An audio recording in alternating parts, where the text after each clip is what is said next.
It's time for the Bleed Lows Podcast with your hosts, Alonso and Juan, Alicia Del Valle, and the babyface gimmick in the sky, Roger. BetOnline continues to be your number one source for all your basketball wagering needs, including pro and college hoops throughout the year. With up-to-the-minute odds, stats, and trends, you can follow your favorite team's path to the playoffs with in-game live betting, contests, and all the best player props. Experience the world's best wagering platform anytime from your desktop or your mobile devices. Head to BetOnline today to become part of the team, and remember to use promo code BELIEVE for your 50% welcome bonus on your first deposit. BetOnline, the game starts here. And we are back with another episode of the Bleed Lows podcast, this time with a new series, a weekly rewind, as we go ahead and recap the first full week of Dodgers baseball for the 2024 season. We are just here, just watched the Dodgers wrap up their series win over the Cardinals on Sunday Night Baseball. Obviously, a lot to take in from this opening series. The Dodgers are 4-2 on the young season. But yeah, Roger, we saw the series. We saw them play against the Cardinals. We had people come on in the live talking about what expectations we saw for both the Dodgers and the Cardinals. You went with a series win. I went with a split, being, a modest guy. But the Dodgers ended up, coming out and giving you the win for that, winning 3-1 in this series. So kind of just looking at all that right now for the opening series win for the Dodgers. How big of a momentum push is this as they get ready to host the San Francisco Giants? Yeah, I think winning that series 3-1, obviously a lot better, right, than their series split of 2-2, right? They're 4-2 now, right? Obviously better than 3-3. So, I think it's a good momentum going into the next series with the Giants. I believe did they split that series? I believe with the Padres. Yeah, so they split with the series yeah. with Padres. They got beat up a little bit today, I believe, as well. So good momentum going into that series, and we'll see how the Giants are coming in and how they fare up against the Dodgers. But overall, I think we saw some pretty good stuff in this series, and then we saw some stuff that we know is gonna need some work, going forward. But overall, obviously take 3 out of 4. Yeah, and then honestly, just recapping the series real quick, it was a 4-game series to kick off the home opener for the Dodgers. Game 1, we all saw everything that they did. Pretty much everything from the entire offseason came together. Tyler Glasnow pitches one of his best starts of his young career so far. Had a lot better of command than he did in Seoul, Korea, where he really had the breaking stuff working early and often. Had a lot of those Cardinals hitters off balance. Dodgers won that game 7-0, and pretty much the top 3 of that order was, it came to fruition. All of our imaginations of what that trio was going to do ended up coming to, the truth. It ended up happening. Game 2 was a similar story with the offense and the pitching. Bobby Miller, walking into year 2, it looks like we're going to get a really good, sophomore season from him.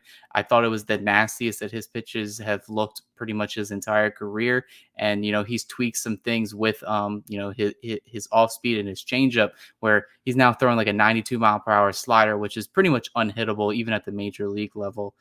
Game 3 was the tricky one. The Dodgers, had that rare, rain delay that kind of affected the outcome of that game, I think, a little bit, because I feel as if there was no delay, no rain at all. I honestly think Yamamoto was going to go at least 6 to 7 innings, and then you can go with those high leverage bullpen arms rather than going to Joe Kelly right away.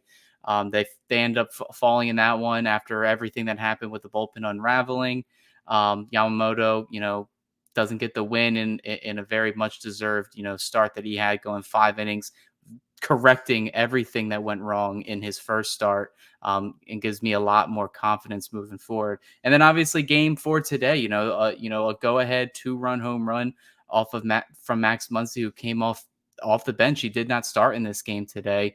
And, I think that goes with the mentality that Dodgers have, that they have had for years, where it doesn't matter if you start the game. It doesn't matter if you come off the bench. It doesn't matter if you're in the starting rotation or the bullpen, but they're going to find a way to get this entire 26-man roster involved and to, put them in the best position to win the game. And I think year in and year out, we see them have that mentality of saying like a win now mentality. And that kind of pretty much, that happened today where they ended up getting, because I thought they were going to lose this game. I thought they were going to split, and they ended up, pulling a rabbit out of the hat here and getting the series win. So with all that in told, before we go into more, in depth with players, what kind of stuck out from this series for you as they move forward in the year? It could be something bad, could be something good. What are you taking away from this? No, I mean, obviously, right. Like we said, they won 3 out of 4.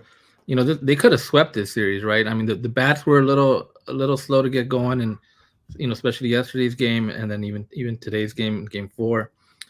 But we're seeing that never die mentality, right? This team, they may get down, but they're always coming back. Game 3, they end up tying the game. They go into extras. They load the bases, and they have Shohei Ohtani, right? The guy you want up there, and it looks like he just got under one, popped it up, game over. So that game easily could have been another win. Could the way it played out. And then today, they come back. They're down early, 4-0, right? And then they finally get to Matt's. I think Shohei started that off, right? He started with the double, and then ended up scoring that inning. And then they're able to come back with the Muncy home run. So they're showing that, whenever they're down, you got 9 innings. Like we've heard this before. You got to beat them for 9 innings, right? You're beating them for 6, 7. The game's not over, right? So you got to beat them entire 9 innings, and they're showing that they're going to keep fighting through that entire game, and it showed today. And like you said, they end up getting the series victory. Yeah, I think my big takeaway before we go over the big dogs that we're going to talk about later, I think Max Muncy deserves his flowers, man. I feel like this guy gets a lot of hate on social media for whatever reason. I get that he's not going to bat 300 for you. He's not going to come up in every single moment, but this guy's clutch. I mean, ever since Max Muncy put on a Dodger uniform, his entire career has changed. And look at the last 2 games. They lose in extras last night, but they didn't get to extras until Max Muncy got them to tie the game. And then he comes in today and hits a go-ahead 2-run home run where, this is a guy that Dodgers obviously trust. This is a guy that Dodgers need to play well. And I like Muncy just because I feel like he has the best eye on the team. Him as a pure hitter, he probably is the best guy I would like to pick their brain about how they view hitting, because I feel like he's like Juan Soto light in terms of, his plate discipline. So, which explains why they usually are like top 3 between them in walks for whatever league they're in. So, I think Max Muncy definitely deserves, some flowers for this series, where he's kind of like the unsung MVP, minus a couple of defensive miscues and some, stranding some runners in scoring position. He came up when it mattered, and he came through. And that's one of the things that we've been mentioning before, right? We know the liability at third base, right? We know he's going to make his errors, right? But we've always said it. Yeah, he's going to make those errors, but he's one of those guys that's going to come up and get you those big home runs in key situations, like he did in Game 4. So that's what we got with Max Muncy. But if he's going to go out there and he's going to give you 30, 40 home runs, I think we're going to take that, right? Yeah. Well, speaking of someone that's playing out of their mind, I feel like you can't not notice what's going on with Mookie Betts and his bat so far this year. He's getting a lot of attention, nationwide, kind of the hot start that he is on. It seems like he's continuing off that 2023 dominant season with, the versatility option, where he's been moved all around the infield and the outfield in spring training into now, where now we even saw today, he starts the game at second, moves to short, he's moving all over the place. And not a lot of players are doing that at their age 31 season. Usually those guys are trying to anchor down at one position to, ride out the rest of their career. Not Mookie Betts. That's not the player he is.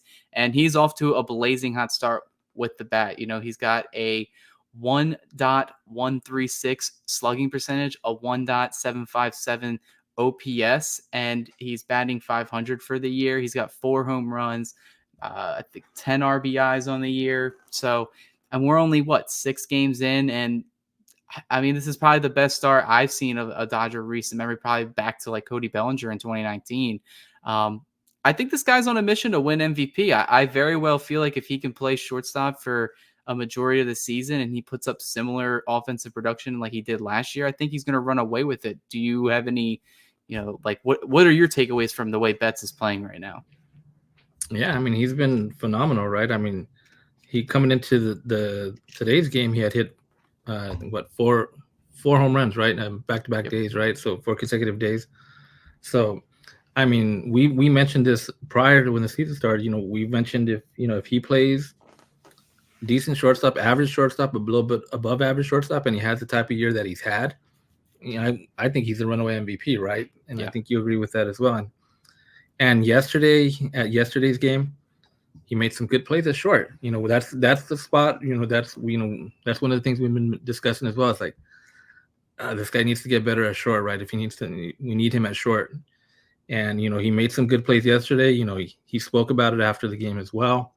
He felt good. And prior to yesterday's game, and I know prior to pretty much every game, he's out there working. Yeah. He's out there working at short. Making those plays in the hole and just getting that repetition and over. And yesterday it definitely paid off, and hopefully continues going forward, because like I said, if he's playing a pretty high average, defending at short, I think they're going to be fine. And I think if he's going to stay hot at the plate. He's not going to stay hitting 500 all year, right? But I think he's definitely on a mission, and I think he's going to have another year of offensive big numbers.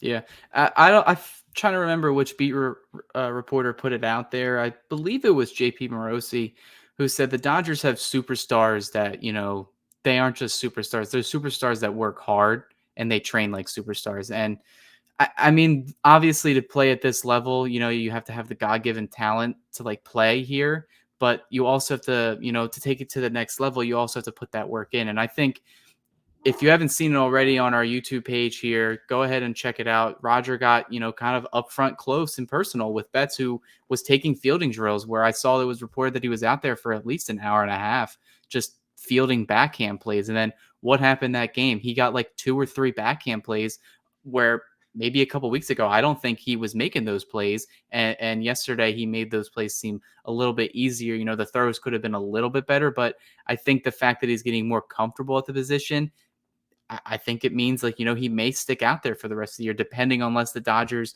it really depends on what the Dodgers do. But if Betts gets comfortable, maybe they feel like they don't need to waste, prospects or waste a trade on a, shortstop like Willy Adames, who is a free agent after next year. I'm kind of getting on that train now, because I feel like I'm getting a lot more confident with Betts at short. And, he's excited for the opportunity and the challenge. And I think that kind of goes along with maybe he has seen, I think the team has seen a lot of the comments that have been thrown at them over back-to-back disappointments in October. Because, I tweeted out the other day, I mean, it feels like Betts is playing with a lot more enthusiasm. He's a lot more charismatic. He's showing a lot of emotion. And, he's really saying all the right things that you want to hear as a fan. Where he was like, everything that they asked him in spring training up until now, where he really just wants to win. He wants to play better. He wants to be better, and he wants to show up in October. So I'm just expecting a very big season for Mookie Betts this year. Yeah. And like you said, he's putting in the work at shortstop, and, a lot of guys might just go out there and, yeah, okay, I did my work. But like you said, he's putting in hours and hours of work, and it's paying off. It's definitely paying off. And I'm looking forward to continue to see this Mookie Betts at shortstop. And, he mentioned it last night in his post-game interview. He was proud of the work he's been putting in there. And obviously he's happy with what he's doing. And he said he was probably going to celebrate with a milkshake last night. So good job, Mookie. Yeah. Well, another guy that should be celebrating is Yamamoto. Makes his Dodger home stadium debut. Obviously, we just talked about it briefly a little bit. The Dodgers ended up losing that game in extra innings, but it wasn't because of Yamamoto this time. We saw the start in Korea where he only went through 1 inning, gave up 5 runs, had no command whatsoever, looked really nervous on the mound. Completely different demeanor kind of coming out on the mound at Dodger Stadium, where he attacked the zone. I believe he struck out the side, ended the night going 5 innings pitched. The rain delay kind of, messed some things up there where I thought he was in a groove where, he was attacking and he was getting early contact, early weak content where he could have probably went 7 innings at this early in the season where, Dave Roberts and the Dodgers want to take their time with these guys, not let them get over like that 80 pitch threshold. I really thought Yamamoto was well within range of going at least 7 innings, which would have helped the bullpen. How confident are you now, or how relieved are you that it kind of looks like Yamamoto, we're getting the real Yamamoto, he's settled in? Because truth be told, I even put it on social media and I said, hey, what are our expectations? And I was kind of going, if he goes like 3 or 4 innings, gives up like 3 runs or 3 or 4 runs, I'll take it, because maybe it seems like he's getting a little more comfortable. But he kind of blew us away. He pitched 5 times his previous outing, and it was a shutout. Yeah, I mean, I think Yamamoto looked, night and day more comfortable right from his career outing. And even Dave Roberts mentioned it, that if it wasn't for the rain delay, maybe he could have went out there for seventh inning. They didn't want to basically put anything that's going to affect him down the road health-wise. So that's why, let him come after the delay. It wasn't super long, right? But they let him come back out there. He completed the 5th. He pitched, like you said, excellent. His command was great. And, that's the thing, going into the season, like, we saw this, in camp and spring training. Just, we know he had the stuff, right? And there'd be some times where, he'd struggle. And, of course, we're going to expect that. He's going to struggle. It's his first season coming over from Japan. He's learning. So, I expect him, he might struggle some outings, and there's going to be outings like yesterday where he goes out there and just dominates. So as he gets adjusted, as he's learning these hitters, they're learning him. It's kind of a cat and mouse game, right? They're going to figure some things out. He's going to figure some things out. But overall, I think this is a Yamamoto that we're going to get, long-term and going down the road. He's definitely going to be something to be reckoned with. Yeah, I think the biggest thing that we talked about previously was that a lot of people on social media were saying, oh, he's tipping his pitches. But I think we kind of debunked that just because Pitching Ninja put out an overlay of all of his pitches that he threw in Korea, and you couldn't tell unless you're like legitimately analyzing it on a computer. Like, you couldn't really tell a difference at all, especially if you're live in a game. So I don't think that was the issue. One of the things that I did notice is that he did make an adjustment on his glove placement, whether I believe in his windup and also in the stretch. It's definitely in the stretch. He made an adjustment where it looks like it's a lot closer to his chest. Dave Roberts mentioned that in the post game, and he said it was like just minimal, like just micro, like movements, just a small adjustment that definitely helped him out, in yesterday's game. Yeah, I think I thought it was a really good start to get him comfortable, because I'm sorry to Polo who came on the other day, but this Cardinals team does not look good at all. Their offense, I don't know. I know it's early in the season. Nolan Arenado just doesn't look the same guy right now. He looked lost this entire series. I mean, their best hitter was probably, Paul Goldschmidt, who got off Glasnow pretty heavy and had a decent series in these 4 games. But other than that, it seemed like there was a lot of whiffs, a lot of strikeouts on their side. And it just didn't look like they were putting any good contact in. So I said, you know what? This is a really good start for Yamamoto to kind of clear his head and show that he has what it takes to be a major league pitcher. And I think baseball's a lot. It's so much mental that he will take whatever he did on this start and take it to his next start.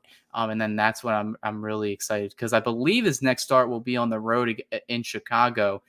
Early in Chicago, and it's going to be cold up there in Wrigley. So I'm interested to see how he bounces back for that start as well. But, I'm not worried about him. I don't think he's going to be dazzling, with a sub-1 ERA or a sub-2 ERA his first year. I think it's going to be a roller coaster, but as long as he is fully ready come October to be that ace level pitcher that the Dodgers need, that's all that matters. So I implore a lot of Dodgers fans to just take your time with Yamamoto. But we saw this start against the Cardinals that we may have something special cooking. Yeah, like I said, we know what he's capable of, and as long as he goes out there and I think it was huge that he came out in that first inning. He struck out the side. I don't know how much nerves he had in this start. To me, it seemed like he was more nervous in Korea. But they asked Dave Roberts about that, and he kind of said, not really. Probably some butterflies, but to me, it did seem like he was a lot nervous in Korea. And I think once he came out, his first home start, he felt like he was right at home. He went out there, like I said, struck out the side, and he had everything working. He had that command working. I saw one of those, what they call it, his yo-yo curveball, right? That it drops like 7 inches or something like that. Like, I don't think there's anybody else that has a curveball that drops like that. So, I mean, like you said, I think it's going to be something pretty special. But we gotta go with each game. Like I said, he's learning, and the league's going to be learning against him. So. But I think it's going to be something pretty good with Yamamoto as he continues to learn throughout the season and gets ready for that postseason run. Yeah, my last thing on Yamamoto before we segue to the next topic is I'm interested to see how they break up his starts because we already are starting to see a trend where they're trying to give him, I don't know if it was because of the Korea series and everything that happened that they wanted to get him like 6 full days of rest before he made his next outing. We obviously saw they shifted around the rotation a little bit, pushing him back to the 3 spot, letting Bobby Miller pitch game 2 of this series. So I'm kind of interested to see how the Dodgers go about that, especially, if you didn't see, obviously they did option Kyle Hurt to the minors today to make room on the roster for who was the reliever they put on there today? Chris Matt. Yes, the former Padre, who actually had a really good outing today on Sunday, helped lock down the Dodgers in the bullpen in the later innings of the game. But I'm interested to see maybe if they do a buffer, maybe they have Ryan Yarbrough or Michael Grove kind of get like a spot start or a bulk inning start, and then let Yamamoto start that next day. So that'll be something to watch because we already know the Dodgers don't like to announce their series probables until the day of, and it's always a question mark. With Dave Roberts in that regard. So are you kind of interested in that as well to see what they do? Yeah, I mean, I think the biggest takeaway that we're seeing though was as far as some of these moves is kind of the lefty situation, right? Like what's going to happen with the lefty situation. So, right now they're carrying Yarbrough and Vesia. And I think Vesia is down, right? He's probably going to be down for tomorrow. Yeah. So, I mean, are they going to piggyback Yarbrough, or like what are they going to do, or just go in there with no lefties for the first game against San Francisco? Yeah, and that's a lot of people want to talk about. The shortstop situation is a big question mark. Maybe the outfield, but the bullpen right now, on paper, they have a lot of good arms, but what they don't have is they don't have a lot of lefties in that bullpen. They traded away a lot just because there really wasn't like a guaranteed spot with Ferguson and Victor Gonzalez. These are guys that, they've shown flashes of greatness, but they were just too inconsistent to be on this roster right now. And the Dodgers are going to have to make some moves, and it's probably going to have to be, somewhere at the trade deadline where they're going to have to get like a high leverage impact left-handed reliever to put in that bullpen. But that'll be for a different day. It's definitely going to follow them in these next couple series. But moving on to an arm that we are familiar with, Walker Buehler made his first rehab appearance in AAA OKC. The rebranded OKC used to be the Dodgers. Now that I believe they're the baseball club, similar to the, like the Washington football team, bringing me back those days in the NFL. But he pitched today. There was a little bit of, I don't know if it was miscommunications with Roberts and the beat writers where at first they thought he was going to go 4 to 5 innings, but then he said, no, it's 45 to 50 pitches. And he did kind of just that. He ended up pitching into the 4th, but then got removed. But his entire day was right here. So he went 3 1/3 innings pitched with 3 hits, 2 walks, and 3 earned runs. One of them was on a home run. And then he gave up 2 singles, which ended up scoring after he was removed from the game. But he ended up throwing 54 pitches, maxing out at around 96 miles per hour. His spin rate was, around league average, which is kind of to be expected for a guy who's just making his first, start since, last year he had that inning he pitched, but like his first start in almost 2 years. So how big is it for the Dodgers that they're about to get Walker Buehler back potentially within the next couple of weeks? What does this do for the Dodgers rotation? Yeah, I mean it's definitely. I mean we've seen already from the rotation, right? These first couple games, right? With Glasnow, right? He was solid, right? And then Yamamoto, and then Gavin Stone today. I think Gavin Stone pitched really good as well, right? So, and now we have Paxton's going tomorrow, um, and Bobby Miller, right? We didn't forget Bobby Miller, right? Bobby Miller was dominant as well. So their whole starting rotation has been really good so far. So to get Walker Buehler back, it's one of those like good problems to have, and they're gonna have to figure out, well, what are we gonna do? I mean, a lot of people were talking early about go with a 6-man rotation, right? Because it's probably gonna benefit the entire staff, not just somebody like Yamamoto who's used to pitching on a rotation like that. I mean, I think you could definitely do that for a while, or even I think even if they'll probably play with off days, right, and kind of just stretch guys out. So, but it's definitely a good problem to have, and I think Walker Buehler. I saw a tweet. He kind of said, he messed that one up a bit at the end, but he felt really good to be out there again and pitching. So I think that's definitely great for Buehler, getting that confidence back up in him. Getting him out there, getting him accustomed to pitching. 4, 5, 6 innings, and we'll see. I think me and you were talking about this. That we're probably saying what, early May we should probably see Walker Buehler back. Yeah, I've been on the trend of saying that he's probably going to come back around the same time Bobby Miller made his debut last year, which was middle to late May.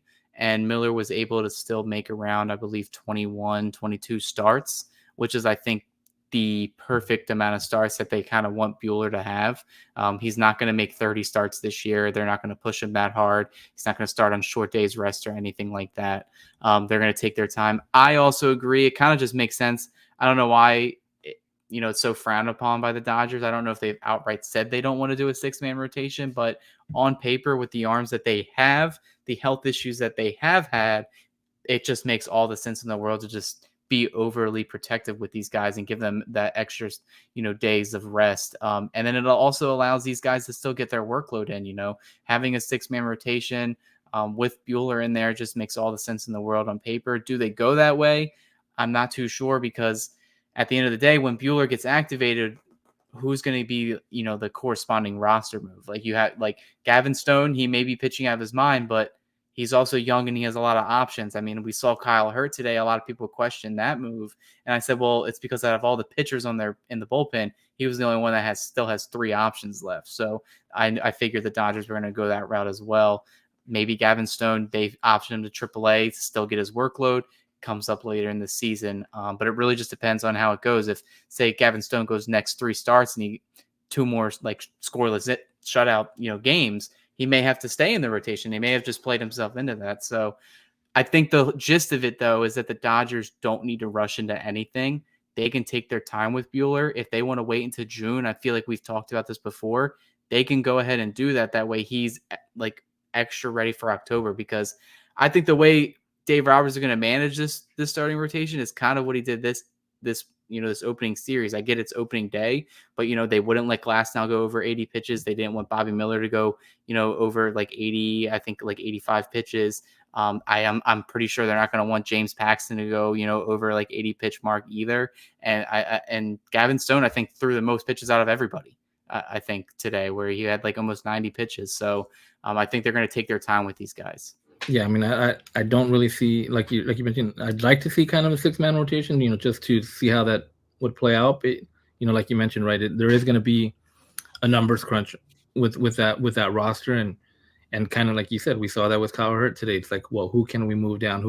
How can we maximize basically this rotation, and working within our guys? And Kyle Hurt went down, and then, so yeah, I mean, you're looking at probably somebody like Gavin Stone, right, when Walker Buehler comes. But, we'll see. It's still probably a couple weeks away. So a lot of things can happen in that time. And, we'll see how these guys are doing, pitching, playing. So we'll see when that time comes.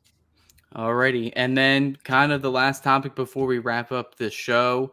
Obviously, the Dodgers, they're going to play baseball again starting whenever this episode drops. They have a 3-game series that they will host the San Francisco Giants for 3 games, and then they will have an off day on the 4th of April, which is Thursday, and then they'll have a weekend series at Wrigley Field in Chicago.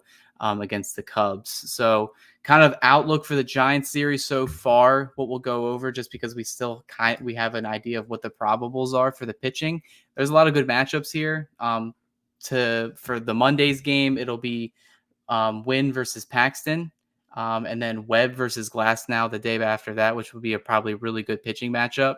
And then Kyle Harrison versus Bobby Miller, two young arms going after each other. And the Dodgers, they may have their hands with Harrison, the lefty starter. So it'll be interesting to see what he does there. But it should be an interesting series just because the Giants, they have a lot of goals this year as well. So I'm interested to see, how they come in to attack the Dodgers. Do they go with that Mookie Betts, quote and just try to treat it as their World Series and try as hard as they can to come out with the series win? Yeah, and like we said, it's going to be interesting, right? They split with the Padres. We don't really know. Yeah, the Giants seem to it looks like they got a little bit better, right? I mean, obviously they don't have Snell yet. They don't have a couple of guys that are still hurt in their rotation. So we'll see how this series plays out. But I'm still expecting the Dodgers to win this series, right? 2 out of 3. But I think it's a good early series just to match up with the Giants. For both squads, kind of see where they're at and see where they're going. I think this West is very competitive. A lot of teams obviously are picking the Dodgers, but a lot of people are picking either these Giants or these Padres could be another wild card team. So like I said, the West is very competitive, and interesting to see how this series plays out. Yeah, I think they will end up taking at least 2 out of 3 against the Giants. I wouldn't be shocked if the Giants somehow came on top in this series. But I think because it's still at home, and then there's still a lot of, the vibes are still there for Ohtani to hopefully get his first home run. I know he's had a lot of hard knocks for doubles and hits and for singles, but I'm definitely looking for him to get some more pop on the bat. My interesting thoughts are just kind of on the Cubs series, just because I don't know what the weather's going to be like out there. I don't know how big of a shift it's going to be. I mean, we saw them play up there pretty early in the season last year as well. So they ended up putting up some numbers on offensive wise there. I remember that's where James Outman had his grand slam to the start to the 2023 year. But I'll say they win both those series, continue the momentum going, and then we'll go from there. Yeah, and the Cubs, they started off with the champion Rangers, right? And they lost 2 out of 3 there. They're getting Colorado next, so I expect them to come in on probably a winning streak, or at least winning, what is it, a 4-game set or a 3-game set with them? 3-game set. So they'll probably take that series, right, and coming in to face the Dodgers at home. So I'm sure they'll be hyped up for that. Cody Blanchard will be hyped up for that, playing his former teammate, probably Michael Busch as well, right? He'll be pretty hyped up. Yancey will probably, they'll all be hyped up to, A lot of reunions that I didn't even cross my mind until you mentioned that. So, yeah, it should be an interesting 2 series. I think it's always good when the Dodgers and the Giants play, and even the Cubs too, because there is history there. But honestly, just the end of the show, the Dodgers are off to a good start. They're 4-2 on the year. I'm glad that they ended up winning this series. It could have been a series sweep, but we're looking big picture stuff here. So we've still got some ball games to play. But if you're just joining the show, go ahead and subscribe, hit the notification bell. That way you're up to date on all the information that we're posting. Roger was there the other day at the stadium getting, interviews with the players. Real quick, just a small tidbit that we didn't mention with the call-up of Chris Matt, and they had to place Emmett Sheehan on the 60-day IL. So yes. So we don't know exactly what's going on with Sheehan, but they did push him back now 60 days, so it's going to be a while before we see him. Hopefully, it's something that he still could come back from this year. Like I said, we don't know what the reasoning, why they had to push him back to 60 days. So we'll see. Yep. That'll do it for this weekly rewind episode. We're going to try to do this at least every Monday, recapping the series of games before and any news and events that come up as well. If you want any more information, more in-depth information, be sure to check out the website DodgersBeat.com, where we're starting to get into a groove and posting at least one article every day for every one of you. This episode has been brought to you by BetOnline. The game starts here.